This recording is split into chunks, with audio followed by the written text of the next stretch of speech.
আসসালামু আলাইকুম। তো সবাই তো জানেন যে ইরানের সর্বোচ্চ নেতা আয়াতুল্লাহ খামেনিকে হত্যা করা হয়েছে। তো আমার কথা হচ্ছে আসলে দুঃখ প্রকাশ করে এখানে লাভ নেই, কারণ তিনি শহীদ হয়েছেন। আমরা জানি তিনি একজন শহীদ এবং তার জন্য আমরা আল্লাহর কাছে দোয়া করব, আল্লাহ তাআলার জন্য তাকে উত্তম প্রতিদান দান করেন।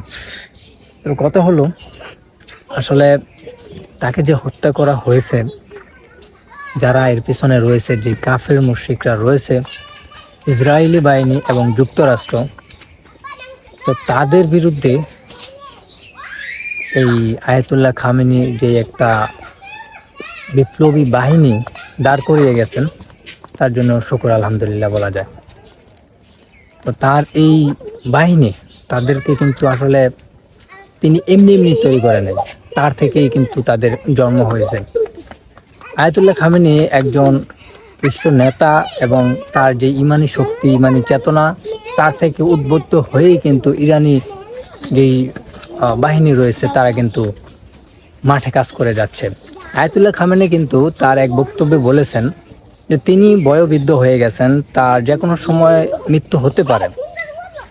তিনি কিন্তু তার যেই বয়স হয়েছে, আমরা বলতে পারি তিনি যে কোনো সময় ইন্তেকাল করতে পারতেন, কিন্তু আল্লাহর কি ইচ্ছা, তাকে সর্বোচ্চ নেতা হিসেবে আল্লাহ তাআলার ইচ্ছায় তাকে সর্বোচ্চ মর্যাদা দিয়েই আল্লাহ তাআলা শহীদি মর্যাদা মৃত্যুতে তাকে কিন্তু নিয়ে গেলেন।